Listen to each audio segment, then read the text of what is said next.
Whether you are a part of a newlywed or a couple who has been together for many, many years, a very common question on a money journey for my couples is where do we even start? Depending on what you are listening to or reading, you might be getting the message that the first thing you should do is to save up money for your residence or to pay off debt or to start investing. In today's power session with the newlyweds, Jasmia and Matthew, I help them answer the question, where do we even start? Welcome to Mind Money Balance. I'm your host, Lindsay Bryan-Podvin. I'm a woman of color, popcorn connoisseur, and one of the first financial therapists in the United States. This is the weekly podcast all about making money feel good in your relationship. The no guilt, no shame podcast, so you can stand in your power as a couple. Let's go.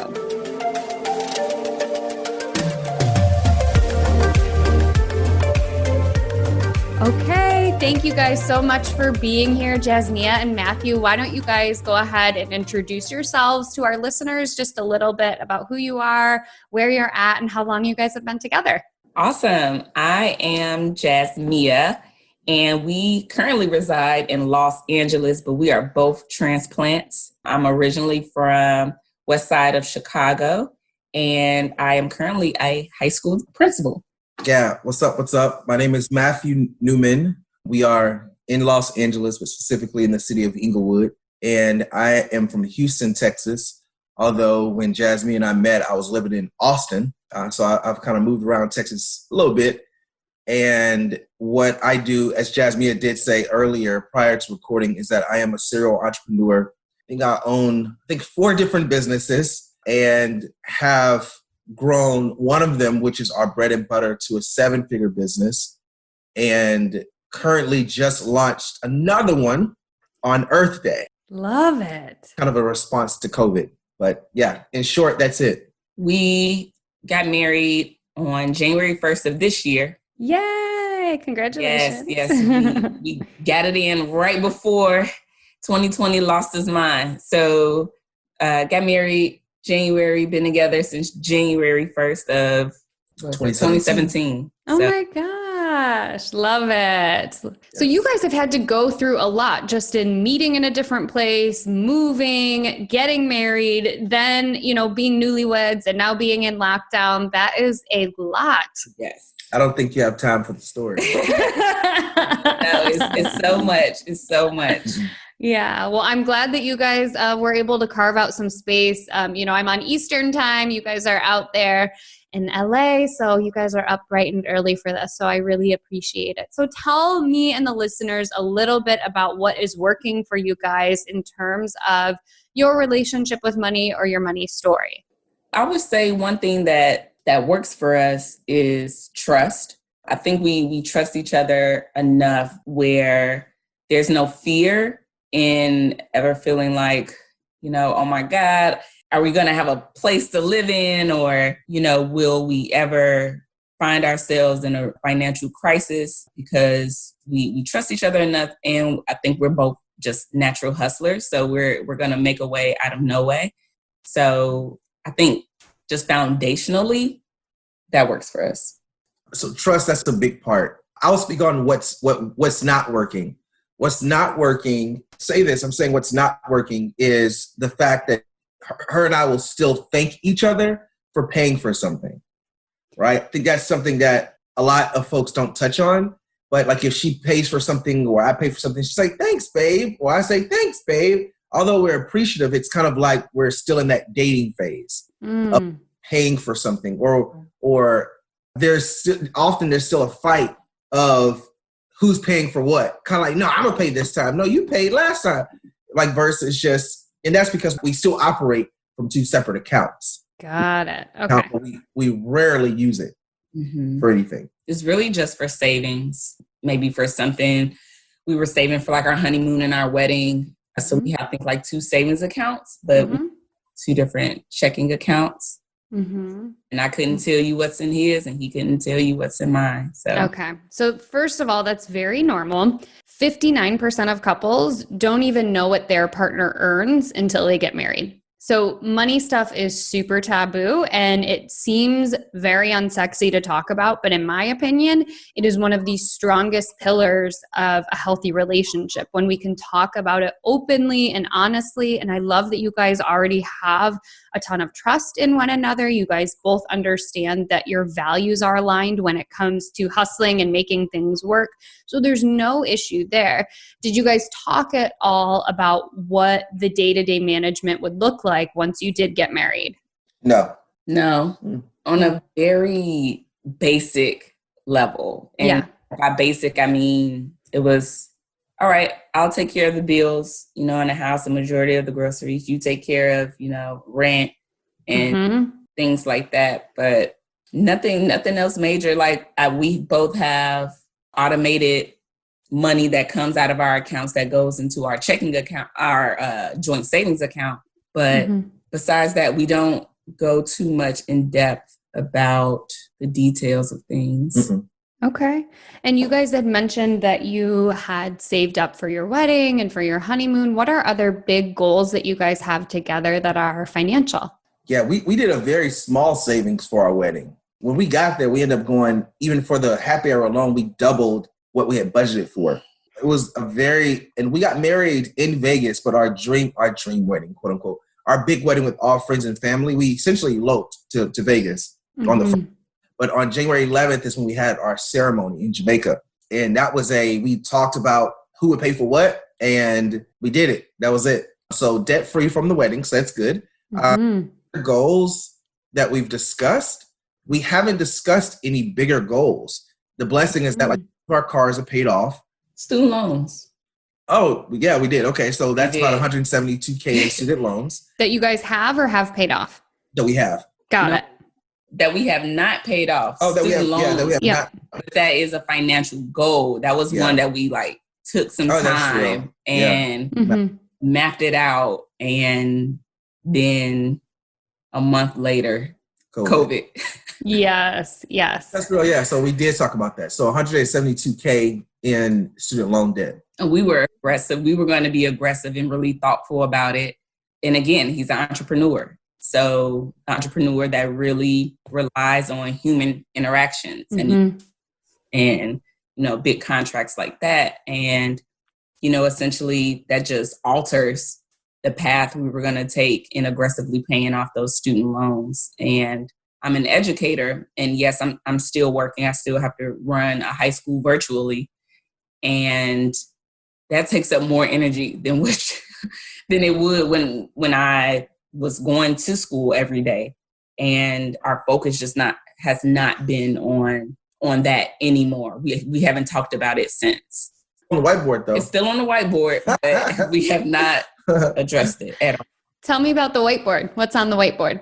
So the whiteboard is a mastermind pad, if you will. Yeah. It can be anything. It can be in the middle of conversation. It can be to draw something as I'm explaining, whatever it needs to be. But primarily when we need to talk business, we go to the whiteboard. Got it. They're here, or if we're both at my co-working spot, we'll go there and do that. But so that's the whiteboard. So the whiteboard we did at the co-working space. And so we mapped out, I honestly don't remember. It's in my phone. I'll have to scroll back and look at the photo. But we essentially mapped out what she has and what I have, and then our goals to attack. And it was a joint goal. And it's not like you put so much here, you put so much, and I put so much on mine. It was more so of here's our combined debt. And now that this is a combined debt, you'll put X amount, and then I'll put X amount. If as I'm talking, I'll try to go through it and find it. But that was it. There has been some conversation about money. And one of the goals that is aligned for you guys is paying off aggressively that student loan debt, even with the hiccup in the road. It sounds like that's still important to you. Yeah, it's definitely still important. And I know that some things have changed federally with paying and things like that. But for me, it's a time that we should be thinking about revisiting, because I know that whatever we're paying right now is the full amount, not the interest and all that. So we could get ahead of this thing, but we're also, financially, just COVID is impacting a lot right now. Yeah, of course it is. I mean, how can it not, right? It's impacted, 1 in 7 Americans at the time of this recording is out of work, right? So if you have a serial entrepreneur who gets their money by some sort of face-to-face contact, right, that money is going to go down. For you, Jasmia, being in education, even though you're still, what it sounds like is getting a paycheck and getting your income, the amount of work that you're doing has gone through the roof because now you're managing so much more than you had been managing 8 weeks ago or 9 weeks ago. So it makes sense that there's just so much more happening right now. What about financial goals that are not geared towards paying something off, but saving up for something? You guys had mentioned you saved up for a wedding, you'd saved up for a honeymoon.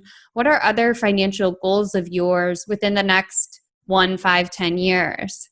We have not established any of those goals. No. I think one of the responses to that is ideal is that if you consider like some of the things that we could have discussed prior to marriage, sure. But the things post-marriage, things were disturbed. Mm-hmm. We were talking about April 9th through the 15th, we were supposed to be in Barbados. Right. Then for a honeymoon. After April, we were supposed to be in Hawaii in June, Africa in November. So we had a very substantial honeymoon plan for 2020 that we discussed, quote unquote, saving up for, but all of it has been taken away. Mm-hmm. We don't have real estate goals that are, for example, for us, like, oh, we're going to get married and buy a home. Like those things we said that we would rather save up to invest in real estate outside of California. So that's one of the things that we've discussed before is like, how do we look at that? Another one was that it's funny how these things come out in conversation, but now that we're kind of thinking about it, but another goal of ours was to collect $20K. So $2,000 or $2K from 10 of our family members and take $20K and go invest into a single family home. So those are some things that we kind of discussed, and that was on the plane. But it's other than that, we haven't set up any big financial goals as a couple. Yeah. I have business goals all day, but when it comes to couple goals, I think it kind of intertwined. And Matthew's a dreamer. So he dreams a lot and has a lot of ideas, way more practical. And like this idea of investing outside of California, we've talked about it. It was really exciting. When Matthew gets going with the idea, it sounds so great, but we just have not put the rubber to the road and made anything happen with that. And I'm not saying anything is wrong with that, but there are some things that we choose to go really hard on and others that we don't. And tell me what's behind the things that you choose to go hard on. What's the motivator there? For me, it's being debt-free. Okay. So when we were talking about the student loans, my mind was going, and I'm like, well, this has to get cut out, and this gets cut out, and we're going to achieve this goal. And we're completely debt-free. Once the loans are going, like the freedom that will bring for me. Yes. I think mentally, and I have just like historical trauma, family trauma with money and managing money. And this idea of just being debt-free mentally gives me joy. So for him, okay, we can do it if that's what it is for you, but that's the motivator for me. Yeah. So my motivation behind doing something or not, it depends on what it is. So let's think about a goal you guys have achieved together, a financial goal. So paying for the wedding, saving up for the wedding. What was the motivator there for you? Gotta get married. Gotta have a good wedding. Okay. So having a good wedding. What is a good wedding? What did that mean for you? So for us one of the things we had looked at were two things. One was, how do we get the family and the friends that we want to be there? That's okay. One. The second thing was, when they get there, can they have a gale time, a phenomenal time? And we accomplished that by cutting out our dream wedding in South Africa. And so we said, okay, cool. We'll go to St. Lucia, Jamaica, and some other places. And so we chose Jamaica. So we took 2 trips to Jamaica in 2019 to really assess locations, etc. When we went there, we were like, man, these people are going to have a blast. We're going to pay for everything, blah, blah, blah. So we paid for absolutely everything. Yeah. The thing people needed to do was to get to Jamaica. Wow. to Jamaica, everything was paid for. And again, that's why I'm saying we didn't save up for that. We didn't save up for nearly 35 to 40K. Like we literally paid cash money for it out of the pockets. We weren't hurt. We were good.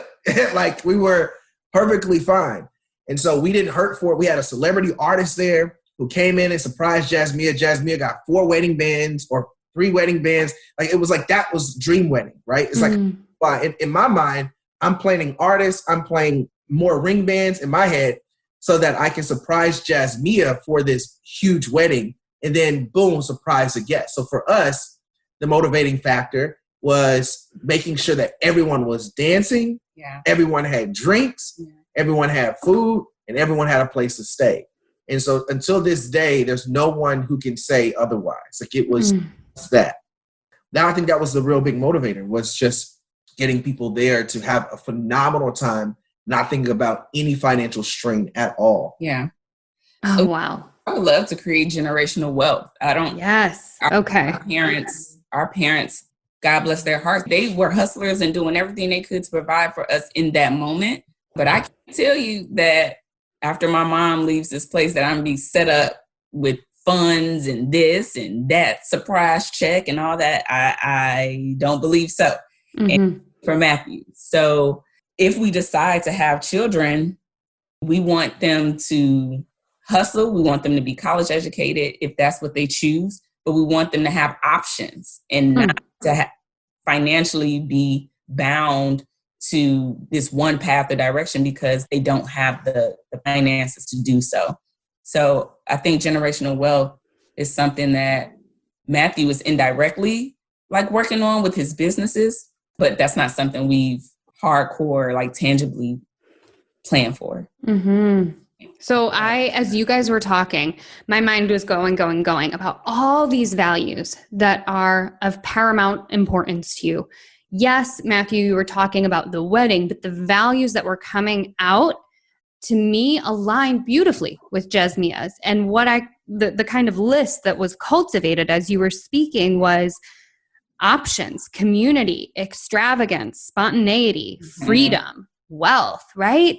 So what happens if we start taking those things to help you set financial goals instead of pay off debt, right? Jasmia, earlier you said pay off debt so I can have freedom, so I can relieve myself of that generational trauma of debt holding me back in whatever context that is. And for you, Matthew, like what would it be to set that real estate goal because you want to create a space for your family, create a space for community that can be full of fun, beautiful memories. So when we start taking away the numbers, we can dig into the values of what motivates us and what motivates you guys as a couple. Even Jasmia, for you to say, well, we're different. You know, he's this big dreamer. I'm very practical. When I listen to you guys as a couple, you guys have a ton of values that are overlapping. Obviously, you guys wouldn't have, otherwise you guys wouldn't be together right now. But even thinking about like, what are our values as a couple, as a unit, and how can we use those values to really leverage accelerating us to our financial goals? So when thinking about those financial goals together, thinking about what can we do, how can we set financial goals that are in perfect alignment with those values that spark and ignite that heat within us. Yeah, I think that's a awesome point around our values. We're definitely value aligned on a lot of things. And I'm just wondering almost like, what's the first step, right? Yes. This very unique time that we would not have imagined in the first 4 months of our marriage. That we would have to be living through like this lockdown. I have to be here with him all day, every day when I was, but you know, it's unique. And it's almost like, where do you start right now? Since we are so abnormal to what we envision for our finances right now. Like, yes, we have our values, but what do we do with that? Yeah. You know? Yep. Great question. So what do we do with these big, extravagant values when we are in a place of lockdown? And what I keep encouraging my clients come back to right now is come back to the basics and come back to security? How can you find safety and security in this strange world that we are living in? And once you can start to build your financial house off of safety and security, then you can layer on the spontaneity, the fun, the extravagance, the freedom. All of that comes from having that baseline of safety and security. So when I coach couples, my philosophy is almost always that you have to have some sort of joint account, which I hear that you guys do. And I would encourage you guys to think about, how do you want your money to be managed as a couple? For a lot of couples who are in a position like you guys are in, they have a his, hers, and ours account. And the ours account goes beyond just the saving for big goals, but it also includes, funneling some money in there for shared expenses. And there are 1,000,001 different ways to do that. You guys have to play around with what feels good. But for example, for some couples, they say, okay, I'm earning 45% of the money. He's earning 55% of the money. That means that we each take our respective numbers and put it into our joint checking and savings account. And from there, our bills are paid. From there, our savings goals are met. And then we each have our own money that we are able to do what we want with it, right? So we each continue to have a little bit of autonomy, because nobody in a relationship wants to text their partner and be like, hey, is it okay if I go get a latte? That takes out all fun and all romance out of money. But trying to start to cultivate your money as a unit, as a duo. So you aren't doing, Matthew, what you mentioned earlier of thanks for picking up the tab. Thanks for paying that bill, because you're right. You don't want it to be their money and my money. You want it to be our money. So the sooner we can start shifting your mindset towards, we are a unit now as a married couple, and start putting your money and treating your money as your money as a unit, the quicker it is that you guys can start spending and saving money from that kind of pot. Does that make sense? Yes, for sure. It definitely makes sense. And it's so bad. I'm sitting here thinking, I know we have a savings account. I think we have a joint checking account too, but we never utilize it.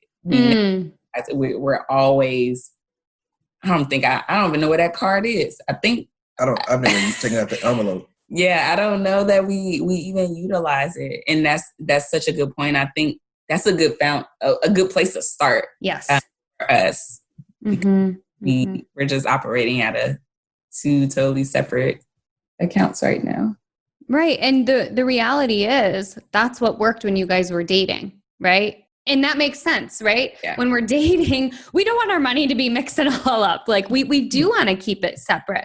But when you enter into a marriage, now we're at a totally different level.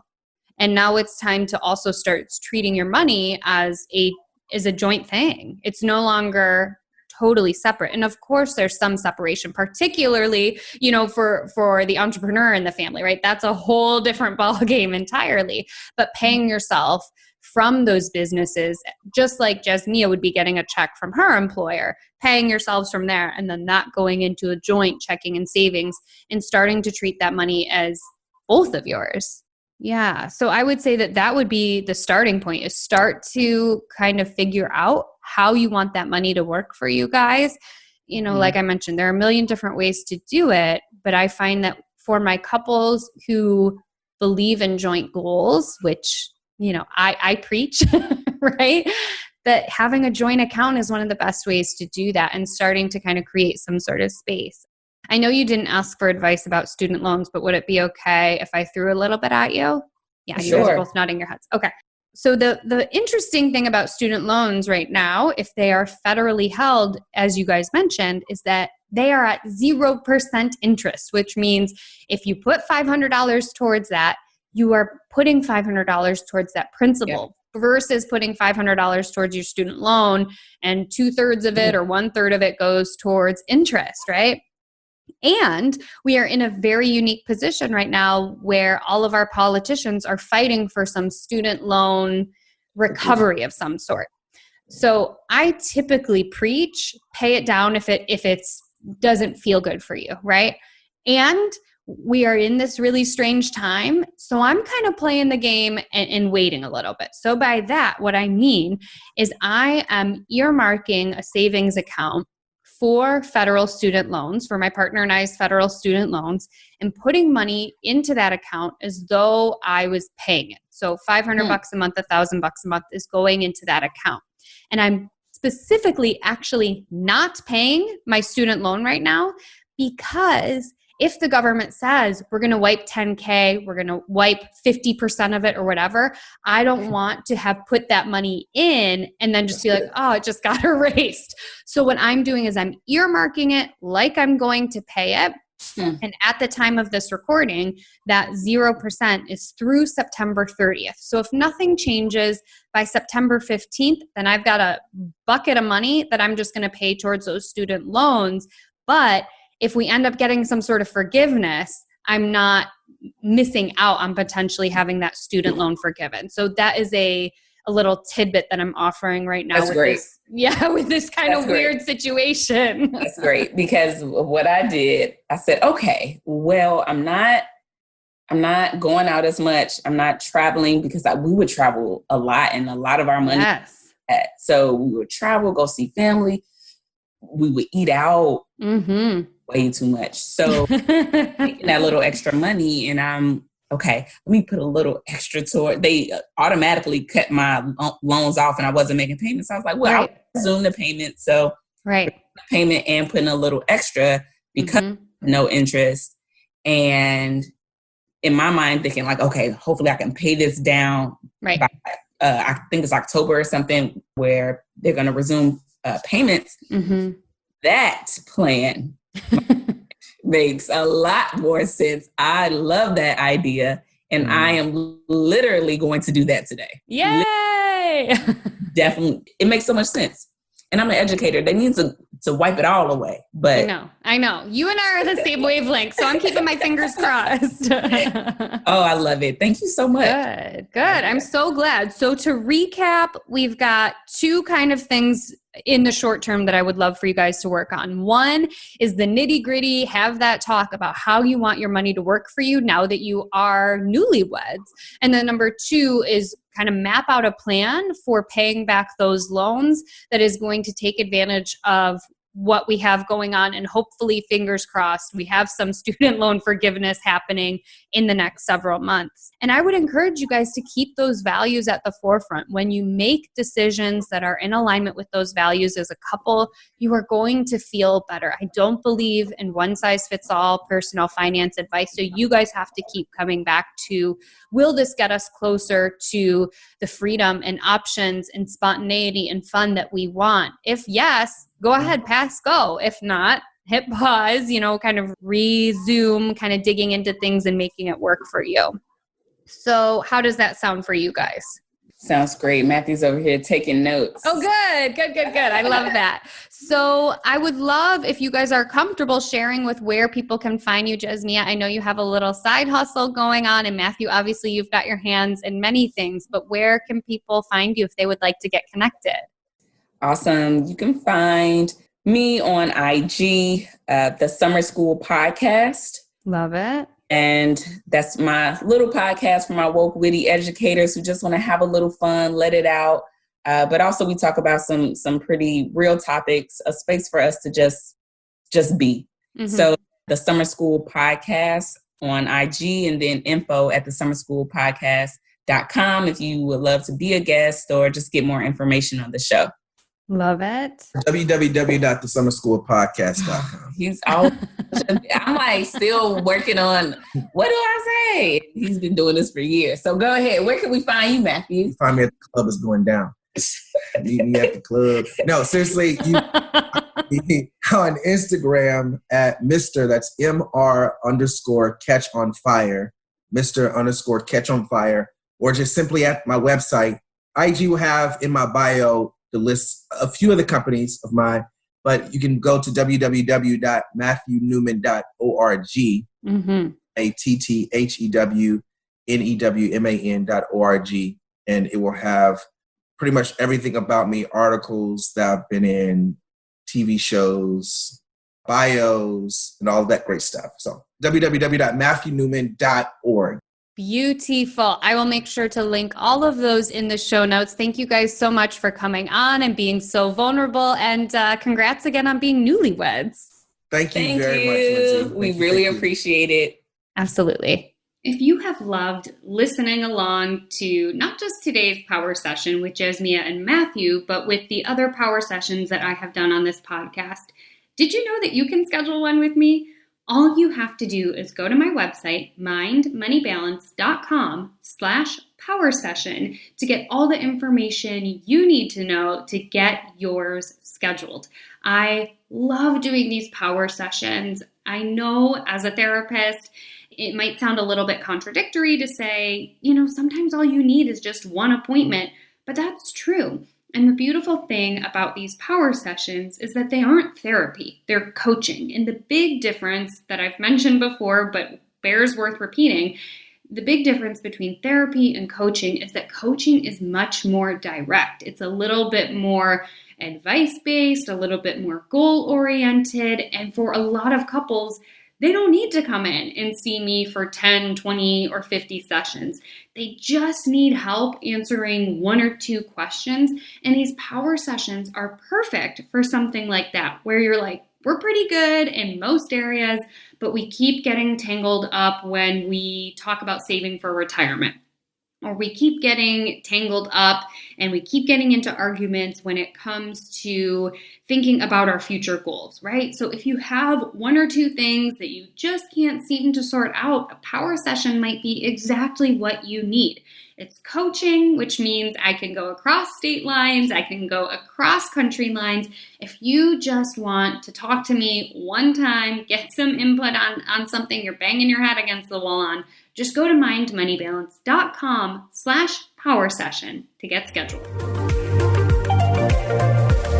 If you love this episode, take a screenshot and tag me on Instagram @mindmoneybalance with your favorite takeaway.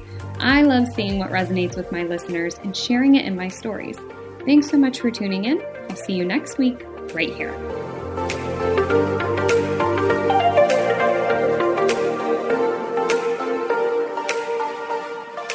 Neither the host or guests are rendering legal, accounting, clinical, medical, or other professional information.